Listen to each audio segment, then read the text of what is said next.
creepy there. What the was that? Wow. It was the Russians. That was very loud. Hurry, somebody find a school desk for me to get under.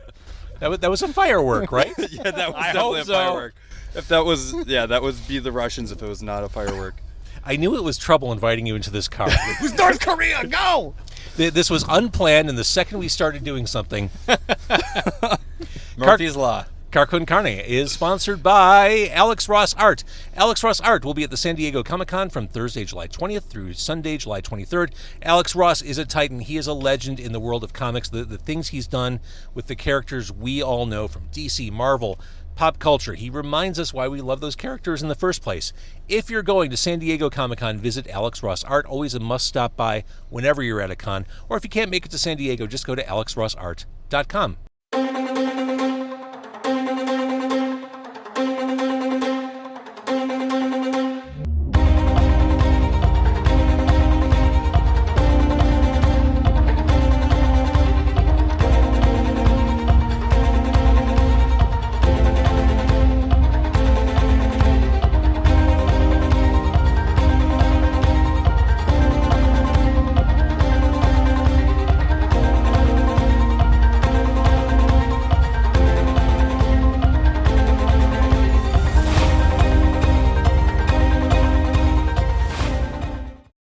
Car Con Carne, also sponsored by Easy Automation, easy-automation.net. A truly smart home, smart bar, smart restaurant, intelligent office, etc.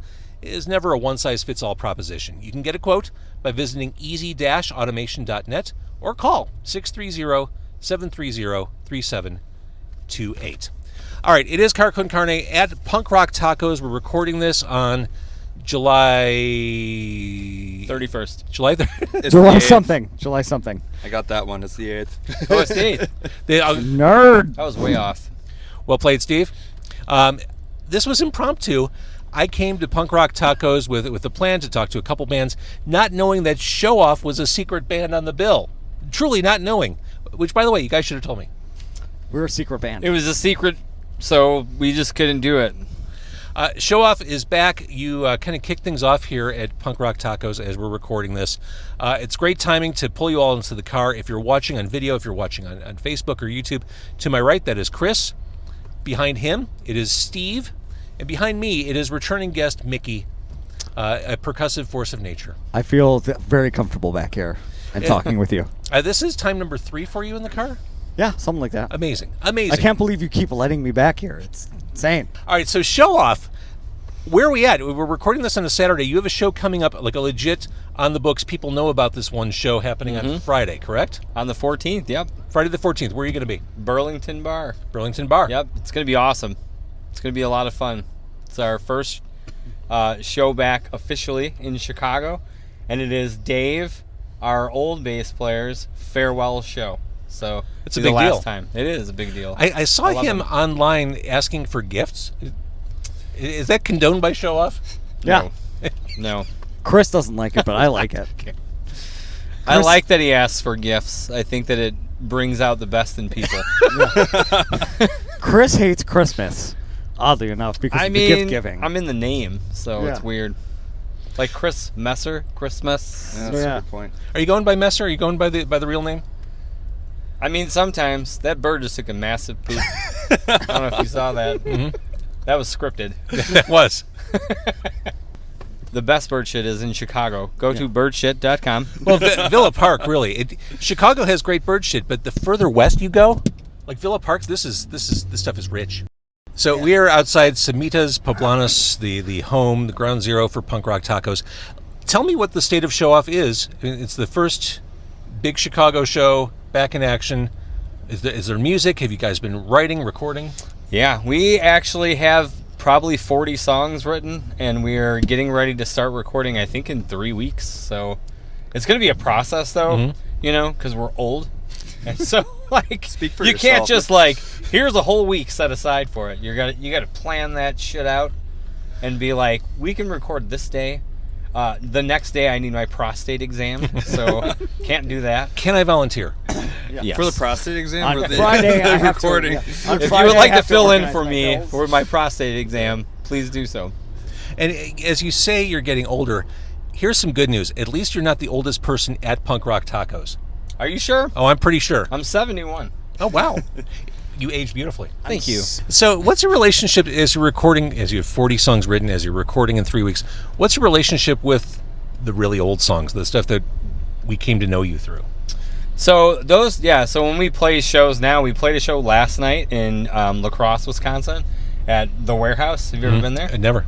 So it's a great venue. It's an all-ages venue run by a guy named Steve Harm, and he does it basically out of the kindness of his heart. It's like a teen center almost. Okay. But, I mean, it is really a great venue. Everybody has played there. Descendants, like anybody you can think of has been to the Warehouse. Puddle of Mud? Yeah, Let's hope not. They did that. They did. You know that Nirvana cover? Yeah, that's exactly what they did. Yeah. But we play the old songs. People like, they know those songs, you know, so it's what they want to hear. Because that's what, but it's like our crowd is like in their 30s, 40s, 50s. Sure. Even. And so I feel like that crowd knows those songs and they come there to see those songs, and then you start playing the new stuff. And just based off last night, I think that they really dug the new things, so it's kind of cool. Well, that's great. And the reason why I ask, you were a kid when you wrote those. I mean, I was 42 back then, but yep. That was 1943. I was young though. Like, yeah, you're right. I mean, Unspoken Words, which is on the self-titled, it's like an acoustic song. I wrote it when I was 15, so very long time ago. And yeah, I mean, I still feel a connection to those songs. You know, it's fun to play them, and the fact that other people know them and like express that they like them is really, it's fucking amazing to be like 46. Playing a show, still seeing people come see you play and actually want to watch you is amazing. So, Mickey and Steve, last time I spoke with Showoff, you were not in the band. You were new arrivals. They won't be for long either. What does that mean? I've absolutely had it with Chris and his ego already. For me, this is my second stint in Showoff. I was in the band like 2005, 2006. So it's a nice welcome back. It's comfortable. I mean, I started playing shows with Showoff probably 2002, 2003. In my first band, August Premiere. It was really, so it's, Showoff, it's like a comfort band for me. And it's really enjoyable. I'm proud to be. We're like chicken and dumplings for him. Yeah, or pizza. Or pizza. Or tacos. So, yeah, I'm from Tennessee, so chicken and dumplings just fits in for me. Sorry. Yeah, and I'm going to ruin the mood, and I actually hadn't heard of Showoff when I actually joined. We met through a mutual friend. It's a long story, but learning all the material, I actually love this stuff. Is he on thin ice? Yeah, probably. It is the first and last interview he's ever doing. I mean, I know, I'm ruining this whole thing. I mean, but really, just look at him. Yeah. You know? I know. When you look at him, you hate him just by looking at him. Yeah, but I've been loving to learn the material. Chris wrote some awesome songs, and I'm really excited for all the new stuff we're working on too. So it's really nice to corrupt somebody. That's right. I'm learning a lot of really bad things from these guys, and we're teaching him the good habits. Yeah. And let the record show, I am wearing the ceremonial garb. You can't really see on camera, but I am wearing the brand new Showoff merch, which is a value at any price. Yeah.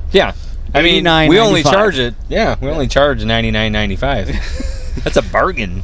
So, But you have to barter or pay in wampum. wampum. So We stopped taking Bitcoin. Yeah. You know, Yeah, good move. that stuff's going away. Good move. So Friday at Burlington, we can see you there. Recording in a few weeks. Is that basically? Does that take us through the rest of the year? You're going to record new stuff and maybe get it out in our hands? Yep, I think probably by the end of the year we'll have that stuff done, and then the plan is to start. We'll be releasing it as singles. That's what the new kids do. See, and that's a question I find myself asking a lot of artists. There's no roadmap necessarily. You can put out a full album. You can do singles a la carte. Yep. I don't know what the answer is. There's I don't think there's no formula for it. I think because we used to, back in the day, everybody just did an album. Yeah. Because you could have one decent song and then a whole bunch of bullshit and put an album out. And everyone's like, was that your good. previous albums, Chris, or are you talking about other artists? No, I was talking about the stuff you listen It's to. like we got that's 3 good. great songs. The rest is fluff. Now we can cut the fluff. Yeah. And just Right. You just say how this is totally unscripted. You had no idea that we were here, and how fucking good you are at your job. asking questions that are like meaningful and like Thank good, you. thoughtful questions. That's pretty fucking impressive. This is way better than talking to fans. Oh yeah. No, it's not. No, it's Don't not. say that. Listen, Chris is the only one that fans want to talk to. So That's not even true. I feel like the backseat needs some media training. Oh yeah. Right? We need a Yeah. lot. Just knowing what to answer and what to say. no. I'm a drummer, so they're like. now you having see a where the mic, I lineup freak keeps out. changing. Yeah. I'm just kidding. I just tell the truth. It really hasn't changed. So once we started getting back together, it is kind of a long story. I started a new band because I was like, do I want to do Showoff again? Not really. I don't think I want to do it again. But I kept hearing from people online. They're like, oh my god, if you go to this new band show, will you play any Showoff stuff? And I'm like, no, because we're not Showoff. I don't want to play that. I'm going to separate it from this stuff. And we had kind of a different lineup, and Steve was brought in by a mutual friend for that new band. Got it. And then we decided, hey, the thing that makes the most sense, I don't want to give up on the Showoff thing. I fought too long for that. I agree. I think that makes a lot of sense. Oh, yeah, it was like Chris called me and was like, hey, do you want to come out and jam with this new band? So I drove up, and then basically on the way home, Chris called me. He goes, it's got to be Showoff, right? I mean, he was in Showoff before, so it just felt natural. Yeah. And once we started playing, and Mickey was playing, and it just felt right. It was like, it just makes sense to do that. There are people out there that actually want to hear that stuff, and having the new stuff, which was written for Showoff to begin with, Right. Yeah. just makes sense to do. Yeah, it felt Showoff like again. if me and Chris on stage, if it was in the other new band, we would get way too many questions. Yeah. I'm sure. And, It was fun because with the flip of a switch, it went from like writing new material to here's like a whole bunch of material you have to learn, and you got 7 days. Here's 4 albums. Yeah, Learn learn it. all these ones, and like I said, it was a lot of fun. I really, it's a blessing because I really enjoy all this music, and it's finding a new band. Like, how often do you get to find a new band you like to just listen to, but you also get to play with them? So how often do you just get to stumble into a band? yeah, I'm just failing upwards at this point over and over again. Steve's a great guitar That's the player. American dream, Steve. yeah, Dave wants- yeah. Steve's like, what's a Showoff? What's yeah. Is it the Showoff? Chris is the Showoff. Yeah. He is the titular Showoff, really. I feel like it sometimes.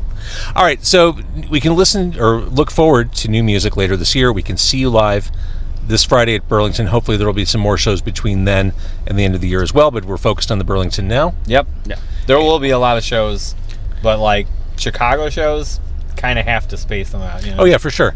And do me a favor, don't do the surprise thing. No. There's nothing worse than walking into the backyard here at Samita's and seeing Showoff standing around. I'm like, well, fuck. Listen, you got a shirt out of the We'll deal. let James in on the secret next time if Yeah. we have that happen. We will tell you about the unannounced show we already have on the books. But Showoff started in Villa Park, so I think I did know that. yeah. So this is like home base for Showoff. So when Noah Corona, who runs this, like when he asked us if we could do it before, and we were like, I can't because we have a show. Then I was like, well, hey, if we could do some like secret kind of hop on it just for fun kind of thing, like that's totally cool. But you don't want to screw over promoters for sure, or shows for sure. and I get whatever. it. So yeah, we ended up doing this show, and we were just like, how could we not do that? Like this sounds like so much fun, and it was. I think I still, speaking of the Villa Park birth of the band, I think I still have that first cassette you sent me. The around the corner is Fudge Yes. is made. Oh my god, yeah. The fact it's a cassette Yeah. tape. For speaks all Well, of James, those- Steve is from Milwaukee. He wouldn't know this. Yeah. But you gave us our break. Wow. You gave us our break. You put us on the radio before anything happened, before any record deal, whatever. You put us on the radio and you supported us, and we never forgot it. I think it's And now we're awesome. doing interviews in a parking lot. How cool is that, man? and I can't How believe cool is that though? Like, Yeah, how many years later now? It's For sure. almost 30 years. that's stunning. And I can't believe all of us are still in our 20s. It's Right? unbelievable. How does that happen? Well, I'm 72. Yeah. built a time machine. Also, that Around the Corner Fudge is Made is on the Bandcamp. So if people want to hear that, Oh yeah, they can hear that. they can hear that. Although it sounds better on cassette. It does. It does. Go to your local thrift got that stores hiss. and buy a cassette I player. can't believe that there's a cassette renaissance. I can't. It makes no sense to me. It's such a terrible way to listen to music. People But just you know what it is? Like you can, if you have one in your car, which I don't know why you would or how you would, but if you did, remember you could just eject, throw it on the floor, Yes. Put another Yes. one in. You can't do that with CDs. People, I think people just want to take a number You don't two wanna do that with your pencil phone. and wind. All right, so Showoff, so good to see you again. This was a lovely You too. surprise. Yeah. This was great. It's amazing. It was so nice seeing you walk up. So Friday at the Burlington, new music to come. It is Showoff circa 2023, and we're That's the better right. for it. Thanks, guys. Thank you. Thank you very much for having us.